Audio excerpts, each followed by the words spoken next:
Hello student, in this video we will cover pair of linear equation in two variables of class 10th mathematics.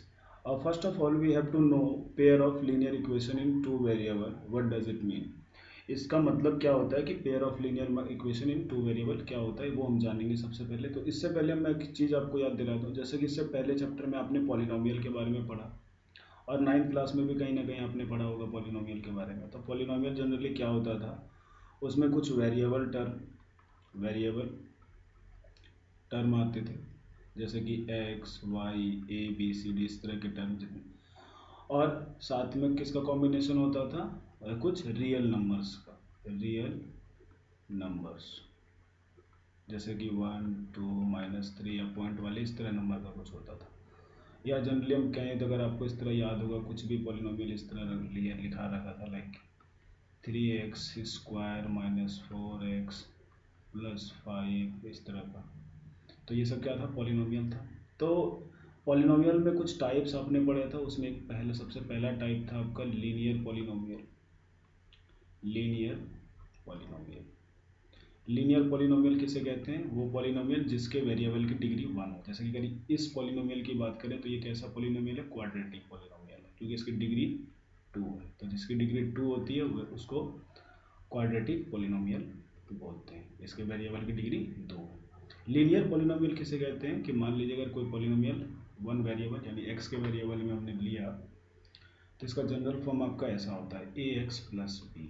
ये अगर मैं real में example इसका अगर दिखाऊं आपको, तो जैसे कि 4x + 3 और x-3 या 2x + 7 कुछ भी, तो ये सब क्या लीनियर पॉलिनोमियल है। क्यों? क्योंकि जो भी ये वेरिएबल है इनमें इनकी पावर 1 है, और ये इसका जनरल एक्सप्रेशन होता है लीनियर पॉलिनोमियल का, जहाँ पर ए एंड बी दोनों ही क्या हैं, आपके रियल नंबर्स हैं। ठीक है, रियल नंबर्स कुछ हो सकते हैं, बस एक कंडीशन साथ में रखना होगा कि ए शुड नॉट इक्वल टू 0, क्योंकि अगर ए 0 हो गया तो ये वाला पूरा टर्म ही खत्म हो जाएगा, यानी पी ऑफ एक्स बराबर सिर्फ आपका क्या बचेगा, अगर मान लीजिए ए 0 हो गया और यहाँ पर एक्स है प्लस बी, तो आपको सिर्फ बी मिलने वाला है, क्योंकि ये वाला पूरा टर्म 0 खत्म बी, और बी एक रियल नंबर है यानी एक कांस्टेंट नंबर है। तो यानी ये वाला जो पॉलिनोमियल है कैसा पॉलिनोमियल बन जाएगा, कांस्टेंट पॉलिनोमियल बन जाएगा, जबकि रियल में कैसा पॉलिनोमियल था, लीनियर पॉलिनोमियल था। तो यानी ए 0 के होने की वजह से इसने अपनी आइडेंटिटी ही खो दी कि ये लीनियर से कांस्टेंट बन गया, तो ऐसा हो नहीं सकता। तो इसलिए यहाँ पर साथ में ये कंडीशन लगाना जरूरी है कि वेयर जो भी एक्स का वेरिएबल होगा वो 0 नहीं हो सकता, क्योंकि इसी की वजह से इसकी आइडेंटिटी है कि ये लीनियर पॉलिनोमियल कहलाएगा। उसके बाद और इसके बाद अगर मैं बोलूँ इक्वेशन की डेफिनेशन क्या होती है, तो इक्वेशन की डेफिनेशन अगर हम जानते हैं तो वो होती है क्या, कि when any polynomial equate with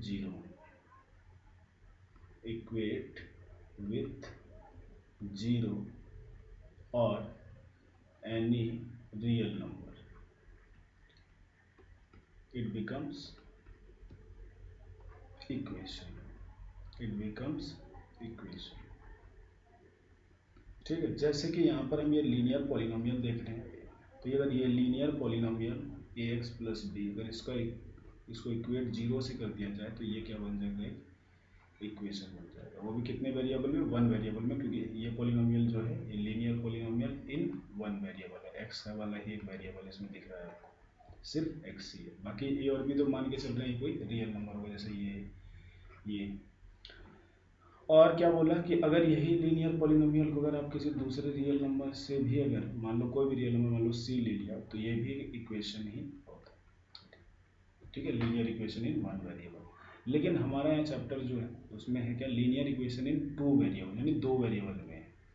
तो अगर इसी पॉलिनोमियल में मैं बात करता लीनियर पॉलिनोमियल इन 2 वेरिएबल में मैं बात करता, तो आप कैसे लिखते हैं, तो जैसे कि लीनियर पॉलिनोमियल इन 1 वेरिएबल में आपने ऐसा रिप्रेजेंटेशन दे दिया, एक ही वेरिएबल लिया, तो इसमें हम 2 वेरिएबल लेंगे कि ए के साथ भी एक वेरिएबल लगा दिया, बी के साथ भी एक वेरिएबल वाई लगा दिया, और एक कोई तीसरा कांस्टेंट ले लीजिए, हो भी सकता है नहीं हो सकता है, कुछ भी हो सकता है। तो ये आपका लीनियर पॉलिनोमियल हो गया। और अगर मुझे इसी पॉलिनोमियल को अगर इक्वेशन बनाना है तो उससे इक्वल टू 0 से करना पड़ेगा। तो यानी अगर मैं यहाँ ये करूँ linear equation in two variable, तो मुझे क्या करना होगा, लीनियर इक्वेशन लीनियर पॉलिनोमियल इन टू वेरिएबल जो है उसको मैं 0 या किसी अदर नंबर से इक्वेट कर दूंगा, यानी ax plus B Y plus C equal to 0। तो ये आपका क्या हो गया, एक इक्वेशन हो गया। या कोई दूसरे रियल नंबर से कर सकते हैं इक्वेट, बराबर सी इक्वल टू मान लीजिए यहाँ डी हो गया, तो ये भी हो गया इक्वेशन। तो ये आपका हो गया linear equation in two variable. अच्छा, यहाँ तक हम लोग बात करते हैं और फिर आगे हम जानते हैं कि pair of linear equation in two variable का जनरल फॉर्म क्या होता है। अगर यहाँ तक आपको हो गया है तो इसको नोट कर लें, हम लोग आगे बढ़ते हैं। तो सबसे पहले pair of linear equation in two variable का जनरल फॉर्म क्या होता है, या जनरल एक्सप्रेशन हम कह सकते हैं। जनरल एक्सप्रेशन क्या होता है, तो जनरल एक्सप्रेशन इसका ये होता है, पेयर दो इक्वेशन हमको लिखना है, वो भी कैसे इक्वेशन, लीनियर इक्वेशन, कितने वेरिएबल में, दो वेरिएबल में। तो इसका ये होता है कि a1x प्लस b1y दो वेरिएबल का हो गया, एक कांस्टेंट टर्म इसका c1 मान लीजिए, इक्वेट 0 से जनरली कर दीजिए। फिर दूसरा क्या इक्वेशन, a2 में दूसरा कोई रियल नंबर होगा x plus b2y plus c2 equal to 0। तो ये दो इक्वेशन आपके पास मिल गया, linear equation in two variable. दो वेरिएबल एक्स वाई का वेरिएबल दिख रहा है और दूसरा पेयरिंग, दो इक्वेशन है तो पेयर में हो गया ये।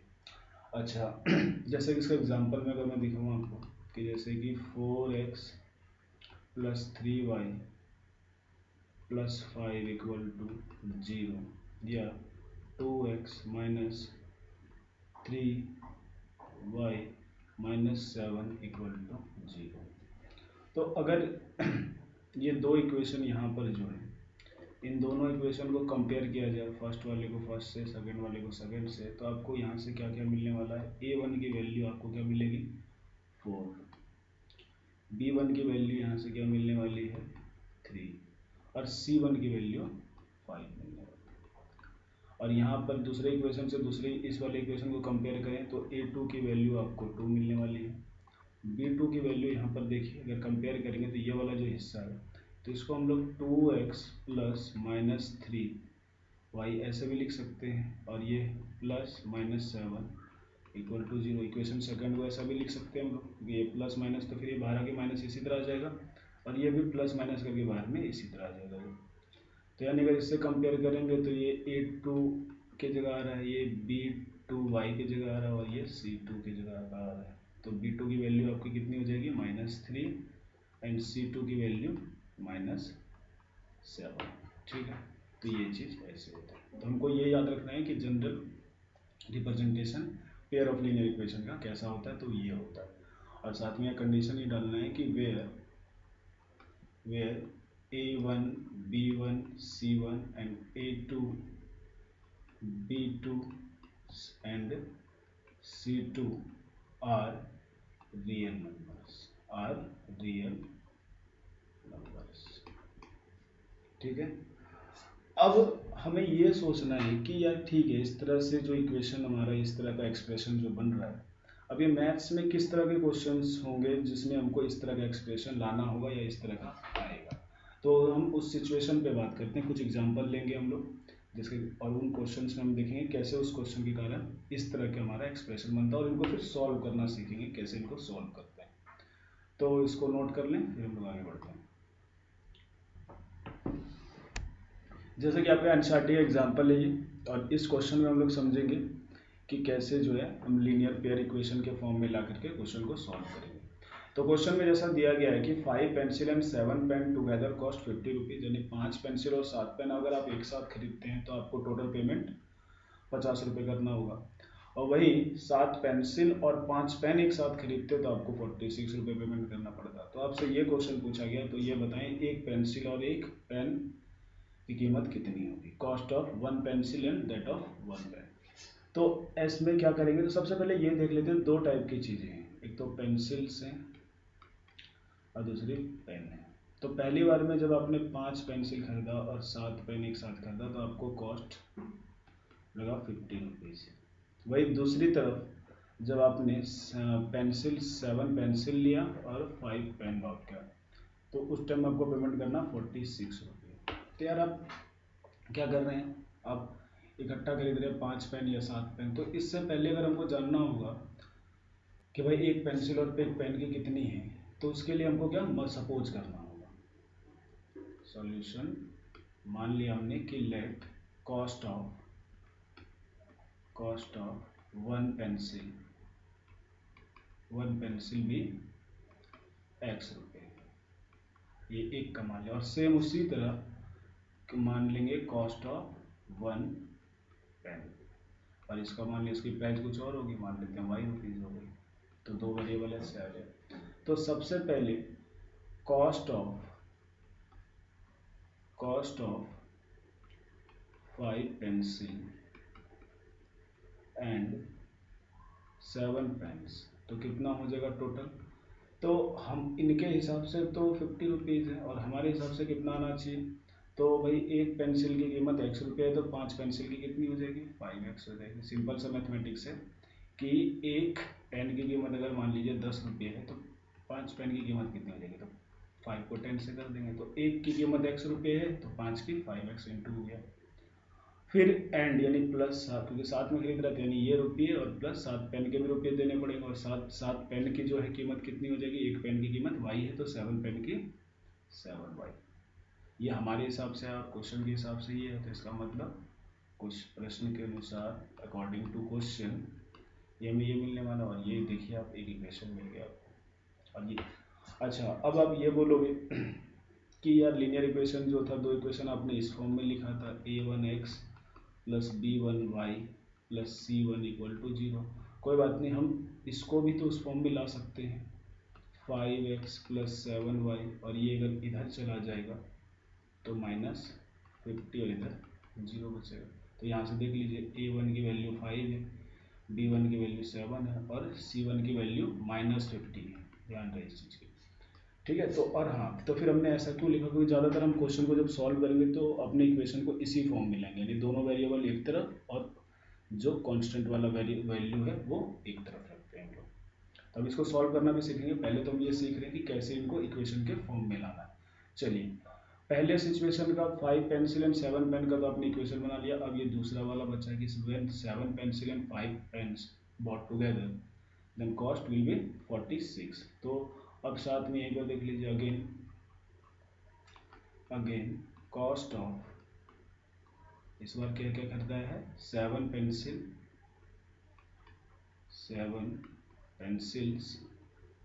एंड 5 पेन्स, तो ये कितना हो जाएगा। तो क्वेश्चन के अकॉर्डिंग इन्होंने 46 रुपये पेमेंट किया है और हमारे हिसाब से 7 पेंसिल की कीमत कितनी होनी चाहिए, एक पेंसिल की x है तो 7 पेंसिल की 7x, और फिर साथ में पेन भी खरीदा है 5, तो एक पेन की कीमत 5 है तो 5 पेन की कीमत 5y हो जाएंगी और ये 46। तो ये हो गया इक्वेशन 7।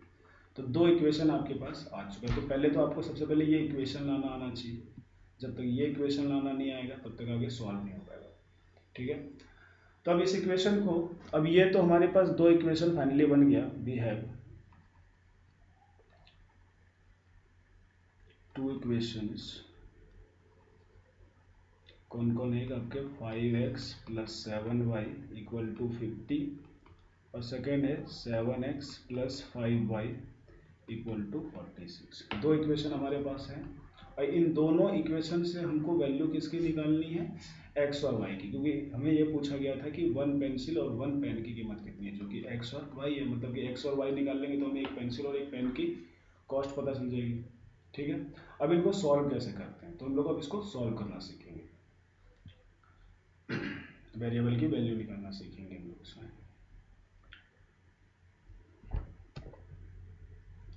तो method to solve a pair of linear equation in two variable, हम इसमें कई मेथड पढ़ेंगे।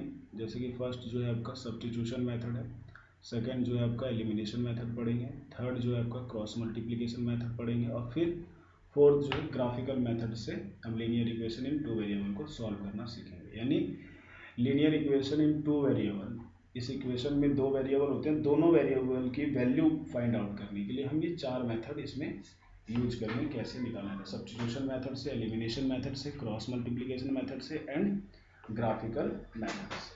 तो सबसे पहले हम लोग एक एग्जांपल लेते हैं और उसी क्वेश्चन को हम लोग हर तरीके से करके देखते हैं, सब्स्टिट्यूशन मेथड से भी, क्रॉस मल्टीप्लिकेशन से भी, ग्राफिकल मेथड से भी और एलिमिनेशन मेथड से। एक ही क्वेश्चन में आपका सारा कंसेप्ट पता चल जाएगा।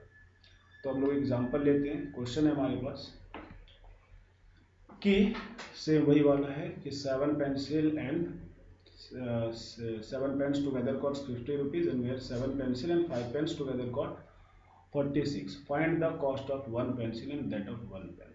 तो इसको कैसे करेंगे? सबसे पहले मैंने क्या बताया कि जब आप देख रहे हैं कि 5 पेंसिल और 7 पेन एक साथ खरीदते हैं तो आपको 50 रुपये देने पड़ते हैं पेमेंट, और वही अगर 7 पेंसिल और 5 पेन एक साथ खरीदते हैं तो आपको 46 लेना पड़ता। तो आपको एक पेंसिल और एक पेन की कीमत अलग अलग पता होनी चाहिए, तभी आप 5 पेंसिल और 7 का अलग अलग निकाल के 50 कर सकते हैं। तो यहाँ पर तो हमारे पास 1 पेंसिल और 1 पेन की कॉस्ट दी नहीं गई है, तो हम मान सकते हैं, इसको एज्यूम कर देंगे कि लेट कॉस्ट ऑफ 1 पेंसिल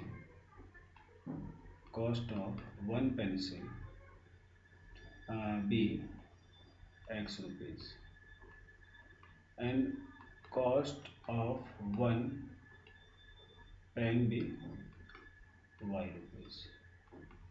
तो अब यहाँ से सबसे पहले यहाँ देखिए तो क्या होगा, therefore cost of 5 pencils and 7 pen together, एक साथ उनकी कीमत कितनी होगी? तो क्वेश्चन के हिसाब से, क्वेश्चन के अकॉर्डिंग 50 रुपीज़ देना पड़ रहा है, और हमारे अकॉर्डिंग कितना होना चाहिए? तो 5 पेंसिल की कीमत X रुपये के रेट से तो कितना 5X हो जाएगा। एक पेंसिल की कॉस्ट X है तो 5 की 5X हो जाएगी। एंड साथ में 7 पेन और खरीद रहे हैं तो प्लस में एक पेन की कीमत Y है तो 7 पेन की 7Y, और ये इक्वल टू 50। तो ये फर्स्ट इक्वेशन आपका बन गया। अगेन ये अकॉर्डिंग टू क्वेश्चन यहाँ पर आप लिख लें कि ये क्वेश्चन के अनुसार हमने लिखा है कि भाई जो कीमत है 50 के बराबर है। अगेन कॉस्ट ऑफ क्या क्या इस बार दिया हुआ, ये वाला सिचुएशन, क्योंकि इसका इक्वेशन निकल गया है इस सिचुएशन का, 5 पेंसिल एंड 7 पेन का। अब इसका निकालेंगे। We are 7 pencil and 5 pen together cost 46। तो cost of 7 pencils and 5 pen question के अकॉर्डिंग कितना है? 46 रुपीज़ है, ठीक है। और हमारे हिसाब से 7 पेंसिल की कीमत कितनी होनी चाहिए? X के हिसाब से 7X एंड प्लस 5 पेन की कीमत कितनी? 5Y, क्योंकि एक पेन की कीमत Y है तो 5 की 5Y इक्वल टू ये कितना हो जाएगा? 46। तो ये इक्वेशन सेकंड हो गया। अब ये दो इक्वेशन है, अब इन दोनों इक्वेशन को हम लोग यहाँ पर अप्लाई करेंगे। पहला में हमने मेथड क्या बोला? सब्स्टिट्यूशन मेथड से सीखेंगे। तो पहले को इक्वेशन दोनों लिख लीजिए कि from equation first and second. तो इक्वेशन फर्स्ट क्या है आपका? 5X plus 7Y equal to 50, और सेकेंड इक्वेशन क्या है? 7X plus 5Y equal to 46। ये इक्वेशन आपका सेकेंड है, ये फर्स्ट है। तो अब हम यहाँ पर अप्लाई करेंगे सब्स्टिट्यूशन मेथड। अप्लाइंग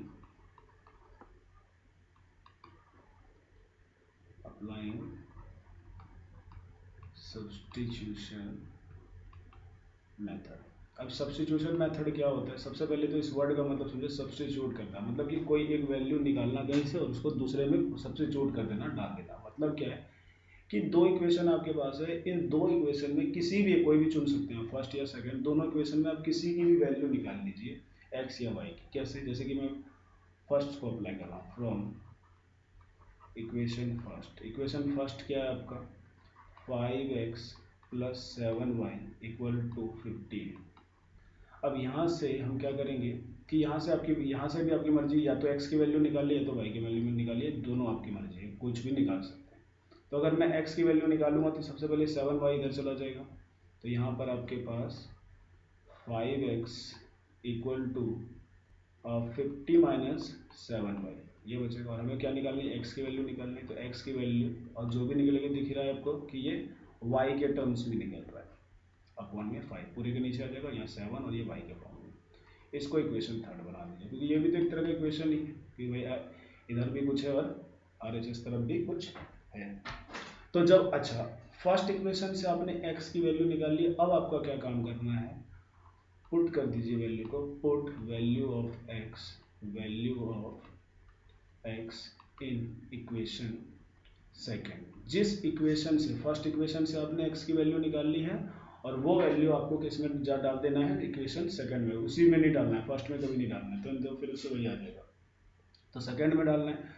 तो सेकंड इक्वेशन है क्या हमारे पास, 7x प्लस 5y और इक्वल टू 46। तो यहाँ पर आप 7 की जगह 7 ही रहेगा, x की वैल्यू हम ये डाल देंगे, यहाँ पर कितनी वैल्यू, यहाँ पर कुछ नहीं तो मल्टीप्लाई है, तो यहाँ से ब्रैकेट ले लीजिए आप, यहाँ पर 50 माइनस 7y अपॉन में 5 हो जाएगा, और यहाँ प्लस का ये 5y इक्वल टू 46। करने से फ़ायदा क्या हुआ, फ़ायदा ये हुआ कि अब पहले जो दो वेरिएबल था, एक ही टाइप का वेरिएबल y बचेगा, और यहाँ से हम आसानी से y की वैल्यू निकाल लेंगे, और y की निकाल लेंगे तो x की भी निकल जाएगी। तो यहाँ से पहले सॉल्व कर लेते हैं, इसको ब्रैकेट से बाहर निकालते हैं, तो ये कितना हो जाएगा, 7 इंटू 50 35 0 माइनस 49y, 7 7 जब 49y, और होल अपॉन में आपके यहाँ 5 आ गया, यहाँ पर आपके पास 5y बचा, और यहाँ पर 46। अब ऐसे कंडीशन में जानते क्या करते हैं हम लोग, एलसीएम लेकर के पहले दोनों तरफ एक ही टर्म बना देते हैं हम लोग। यहाँ पर 5 हमने एलसीएम ले लिया, 5 को 5 से डिवाइड किया तो 1 आया, और 1 को क्या इस पूरे से मल्टीप्लाई करेंगे तो सेम यही चीज़ आने वाला है, 35 माइनस 49y, और यहाँ पर कुछ नहीं नीचे 1 है, और 1 को 5 में डिवाइड किया तो 5 आया, 5 को ऊपर से 25y आया, और यहाँ पर आपका कितना आ जाएगा, 46।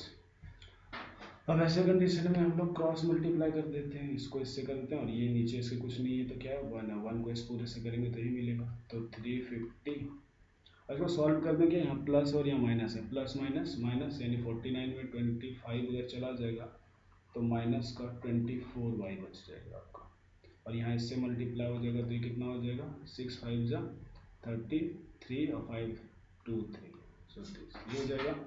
अब यहाँ से आप निकाल लीजिए वैल्यू y की, तो यहाँ माइनस 24y, और ये उधर जाएगा तो कितना हो जाएगा, 230 में माइनस हो जाएगा कितना, 350। तो ये आपका यहाँ से बच जाएगा 235 में 0, 5 में 3 गया 2, तो 120 बच जाएगा आपके पास, और वो भी किसका, माइनस का, क्योंकि बड़ी संख्या क्या है, यहाँ माइनस का है। अब माइनस का हो गया तो माइनस यहाँ पर भी और माइनस यहाँ पर भी ये कैंसिल आउट हो गया, तो y की वैल्यू यहाँ से आ गया आपके पास 120 अपॉन 24, 24 1 जा 24 और 24 5 जा 5, तो y की वैल्यू अगर आपके आ गई 5, यानी y क्या था हमारा, y एक पेन की कीमत थी, यानी 5 रुपये की पेन की कीमत है। अब इसके बाद y की वैल्यू आ गई है, अब हमें x की वैल्यू भी निकालनी है कि एक पेंसिल की कीमत कितनी है, तो वो फिर हम क्या करेंगे, इस y की वैल्यू अब किसी भी इक्वेशन में पुट कर दीजिए। मैं तो कहूँगा सबसे ज़्यादा बेहतर होगा इसमें, क्योंकि डायरेक्ट इसमें यहाँ y डालोगे अब आपको x पता चल जाएगा, या आप पहले दूसरे तीसरे किसी में भी डाल सकते हैं, आपको अब x की वैल्यू मिलने वाली है, बस y की जगह ये रख देना है, ठीक है। आगे हम x की वैल्यू निकालते हैं, तो y की वैल्यू अगर आपके पास 5 आ चुकी है, आ गई है कितनी, 5। अब इस y की वैल्यू किसी भी इक्वेशन में पुट कर दो, मैं फर्स्ट इक्वेशन में पुट कर देता हूँ, from on putting value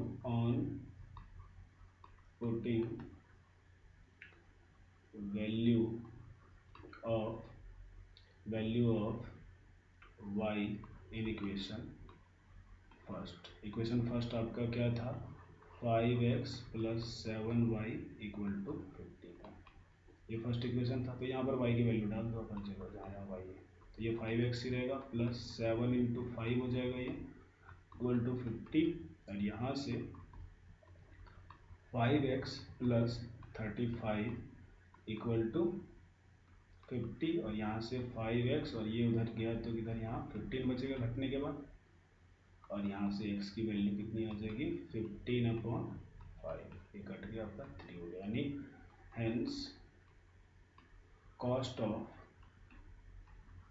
1 pencil जो हमने x रुपये माना था और उसकी वैल्यू कितनी आई है, 3 रुपीज़, x की वैल्यू 3 आई है, एंड कॉस्ट ऑफ 1 पेन कितना ₹y माना था हमने, और y की वैल्यू कितनी आ गई, ₹5। तो ये हो गया आपका आंसर। तो ये हमने जो आंसर लाया x और y की, ये सब्स्टिट्यूशन मेथड से लाया। बस एक बार सब्स्टिट्यूशन मेथड में समरी कर देता हूँ। तो समरी क्या था कि अगर आपके पास दो इक्वेशन है, दो लीनियर इक्वेशन है दो वेरिएबल में, जैसे फर्स्ट a1x प्लस b1y और plus c1 equal to 0 first equation, और second equation a2x plus b2y और प्लस c2 इक्वल टू 0, ये इक्वेशन आपका सेकेंड है। तो दोनों इक्वेशन को पहले तो हमको इसको किस फॉर्म में रखा था हमने कि a1x प्लस b1y, और ये c1 उस तरफ था रियल वाला वैल्यू, कांस्टेंट वाला वैल्यू सॉरी, और ये a2x plus b2y equal to minus c2, इसको भी इक्वेशन फर्स्ट या सेकंड ऐसे कह सकते हैं हम लोग। अब हमने इसमें क्या किया कि किसी एक इक्वेशन से x या वैल्यू y की वैल्यू निकाली, फर्स्ट से या सेकंड से, जैसे कि फ्रॉम इक्वेशन फर्स्ट, या ये यहाँ से भी निकाल सकते थे, जरूरी नहीं है कि इसको इसी फॉर्म में लाना है कि इस कांस्टेंट को उधर ले जाना, यहाँ से भी निकाल सकते थे, कोई बात नहीं है। लेकिन ज़्यादातर आपको इक्वेशन इस फॉर्म में करने में ज़्यादा आसानी होगी। फ्रॉम इक्वेशन फर्स्ट से हम x की वैल्यू अगर हम निकालने चाहें या यहाँ से इससे निकालने चाहें, तो क्या हो जाएगा यहाँ पर a1x plus b1y equal to minus c1 है।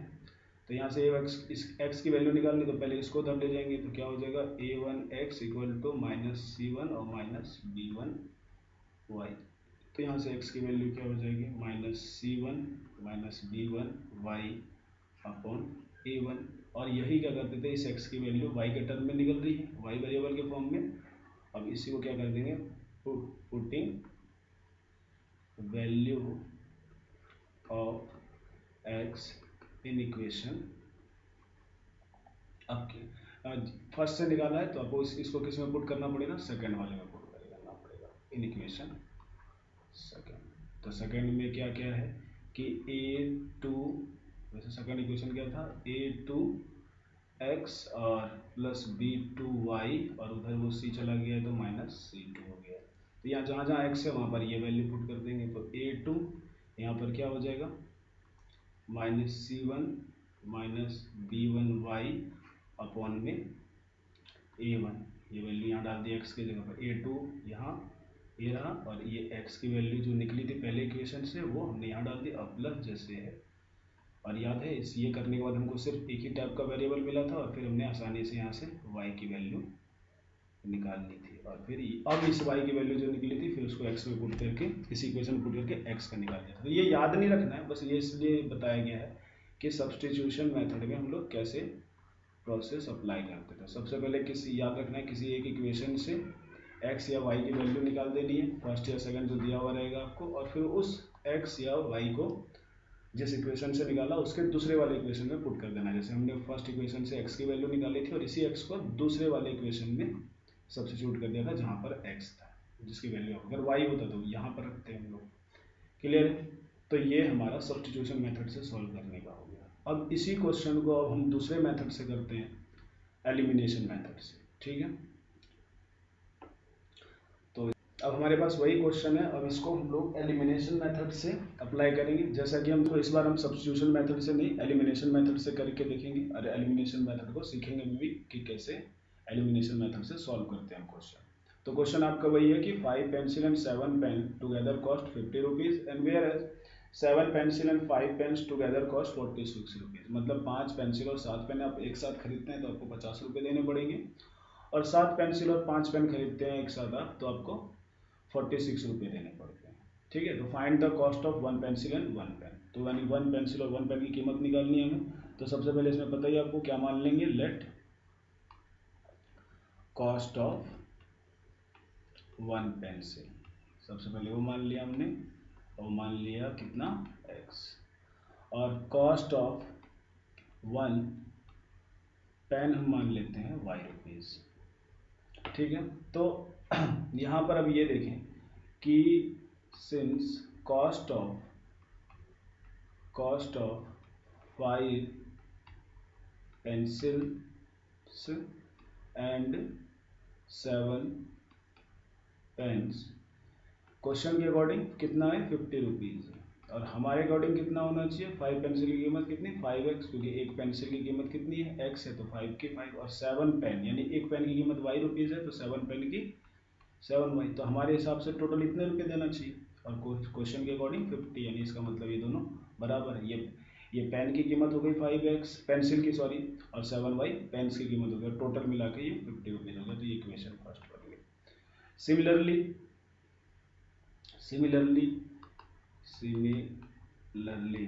अब इस वाले सिचुएशन को भी कह सकते हैं, तो एक पेंसिल की कीमत x है तो 7 पेंसिल की 7x, एक पेन की कीमत y है तो 5 पेन की कीमत 5y, और इसको लिए पेमेंट कितना करना पड़ता है 46, यानी ये बराबर है। यहाँ बात समझ वगैरह आ गई है तो क्लियर, ये मेन चीज इंपॉर्टेंट है इक्वेशन लाना, ये अगर आ गया तो फिर मेथड तो बहुत आसान है सर। तो यहाँ से अब हमें क्या करना है, इनको सॉल्व करना है एलिमिनेशन मेथड से। अब एलिमिनेशन मेथड से सॉल्व करना का मतलब क्या है कि हमको इसमें कोई एक टर्म जो है x या y वाला टर्म एलिमिनेट करना होता है, यानी खत्म कर देना होता है। एलिमिनेट मतलब होता ही है क्या, खत्म करना। तो हम यूज कर रहे हैं यूजिंग एलिमिनेशन मेथड।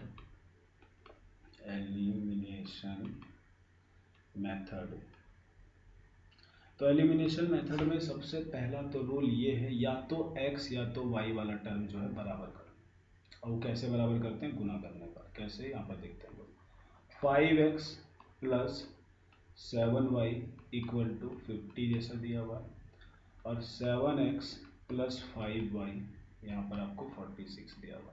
तो मैंने बोला एलिमिनेशन मेथड में क्या करना होता है कि हमें या तो x वाला टर्म या तो y वाला टर्म इक्वल करना होता है। इक्वल मतलब कि जैसे x के साथ यहाँ 5 है तो यहाँ पर भी मतलब सेम 5 ही रहना चाहिए, y के साथ अगर यहाँ 7 है तो यहाँ पर भी 7 या कोई जो भी नंबर हो बराबर हो, यानी y का कॉफिशिएंट दोनों बराबर होना चाहिए या x का कॉफिशिएंट, कोई एक जरूरी नहीं कि दोनों हो, या x का भी कॉफिशिएंट बराबर हो या y का, कोई भी एक कर लो।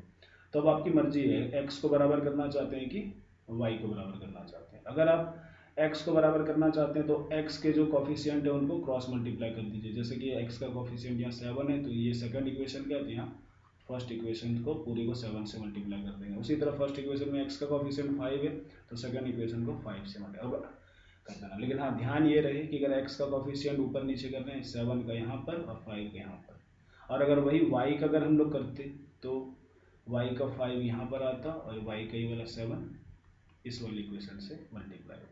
तो लेकिन हमको करना किसी एक को है तो फिलहाल एक को हम लोग मिटा देते हैं। तो हम x को ही बराबर कर रहे हैं यहाँ पर, जैसा देख रहे हैं कि क्योंकि हमने x का ही कॉफिशिएंट को क्रॉस में रखा है। तो मल्टीप्लाई कीजिए, 7 ये जो मल्टीप्लाई होगा ये पूरे इक्वेशन से मल्टीप्लाई होगा, तो 7 इंटू 5 ये हो जाएगा कितना 35x, फिर 7 इंटू 7 ये प्लस 49y, और ये आपका हो जाएगा कितना 350 हो जाएगा। इसी तरह यहाँ पर हम करेंगे तो ये हो जाएगा 35x, और ये कितना हो जाएगा प्लस का 25y हो जाएगा, और ये आपको यहाँ मल्टीप्लाई करके 6 5 33 एंड ये 2 3 हो जाएगा। तो ये अलग हो गया। अब हम क्या करेंगे, इन दोनों इक्वेशन को सब्ट्रैक्ट कर देंगे ऑन सब्ट्रैक्टिंग। अब सब्ट्रैक्ट किसको कर रहे हैं, इक्वेशन सेकंड को फ्रॉम इक्वेशन फर्स्ट में, यानी फर्स्ट वाला इक्वेशन ये है, ये वाला है फर्स्ट वाला ऊपर वाला, इसमें से इसको करना। जिसको करते हैं उसका साइन चेंज हो जाता है। जैसे कि मान लीजिए अगर आप x प्लस वाई में अगर आप माइनस कर रहे हैं किसे 2x माइनस 3y को, तो यहाँ पर आप नोटिस करना x y में से ये घट रहा है, तो अगर इसको बाहर निकालें तो यहाँ तो प्लस था तो कोई साइन चेंज नहीं होगा, बाहर में x आ जाएगा, प्लस प्लस बाहर में प्लस आ जाएगा। लेकिन यहाँ पर -2x यहाँ प्लस, यहाँ माइनस, प्लस माइनस -2x, यहाँ माइनस माइनस प्लस का 3y। तो आपने देखा नोटिस किया कि जब हम माइनस करते हैं तो साइन सबका चेंज हो जाता है, लेकिन जब प्लस कर रहे थे यहाँ पर तो कोई किसी का भी साइन चेंज नहीं हुआ। यहाँ प्लस है, यहाँ पर भी प्लस ही है, यहाँ पर प्लस है, यहाँ पर भी प्लस है, लेकिन यहाँ पर 2 क्या गया प्लस था, यहाँ पर माइनस हो गया, यहाँ माइनस था, यहाँ प्लस आ गया, यानी माइनस करने में साइन चेंज होता है। तो हम यहाँ क्या कर रहे हैं, दोनों इक्वेशन को माइनस कर रहे हैं। किसको, जिसको माइनस करते हैं उसका साइन चेंज होता है। इस पूरे को माइनस कर रहे थे तो इन्हीं के जो अंदर है उन्हीं का ही साइन चेंज होगा। तो यहाँ से फर्स्ट में से, यानी फर्स्ट वाला ये है, सेकंड वाला ये है, तो इसको घटा रहे तो यानी इसका सबका साइन चेंज होगा। तो यहाँ प्लस है, इसके आगे कोई साइन नहीं है तो प्लस है, तो इसके आगे यहाँ माइनस हो जाएगा। यहाँ प्लस है, यहाँ माइनस हो जाएगा, और यहाँ प्लस है तो यहाँ माइनस। अब जो 35 है ये -35x है, 25 के प्लस वाले साइन की कोई वैल्यू नहीं है, अब ये माइनस में। सेम उसी तरह 230 का भी आगे जो प्लस का कोई साइन नहीं है, माइनस नहीं है। अब हम काम करेंगे, यहाँ प्लस में 35x है, यहाँ माइनस में 35x है, तो प्लस माइनस माइनस 35x में 35x गया 0। अब यहाँ देखिए ये प्लस है और ये माइनस है, प्लस माइनस माइनस यानी हमको इसमें से माइनस करना है, तो 954 और ये 2 और यहाँ पर y आ गया। और यहाँ पर माइनस कीजिए तो 0 में 0 और 5 में 3, 2 और 3 में 1 गया, प्लस में आएगा क्योंकि बड़ी संख्या लगेगा। अब यहाँ से हम क्या y की वैल्यू निकाल देंगे, y की वैल्यू निकल गई आपकी 24, 24 1 जो 24, 24 5 जा 120, यानी y की वैल्यू 5 निकल गई। अब यहाँ से जब y की वैल्यू 5 निकल गई तो अब y की वैल्यू दोनों इक्वेशन में आप किसी में पुट कर दो। सब्स्टिट्यूशन मेथड की तरह तो नहीं है, क्योंकि उसमें हम जब वैल्यू निकालते थे तो एक इक्वेशन से x या y की वैल्यू निकालते थे, दूसरे इक्वेशन में डालते थे पहले में नहीं। लेकिन हाँ, अब यहाँ पर ये जो y की वैल्यू आई है ये रियल नंबर में, तो अब इसकी वैल्यू आप किसी भी इक्वेशन में पुट कर दो तो आपको x की वैल्यू मिल जाएगी। तो यहाँ पर क्या लिखेंगे, on putting value of y in equation, किसी में भी डाल सकते हैं, फर्स्ट में या सेकंड में। तो अगर मैं सेकंड में डाल दूँ सेकंड इक्वेशन, तो सेकंड इक्वेशन आपके पास है क्या, 7x plus 5y equal to 46।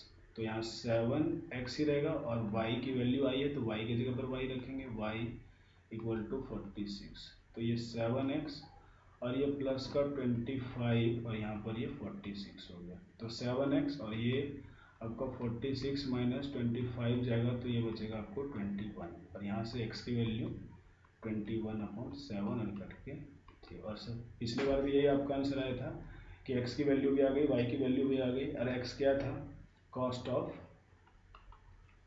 1 pencil, वो जो कितनी थी, x रुपये थी, और वो x की वैल्यू कितनी आई है, 3 रुपये, यानी एक पेंसिल 3 रुपये का पड़ रहा है।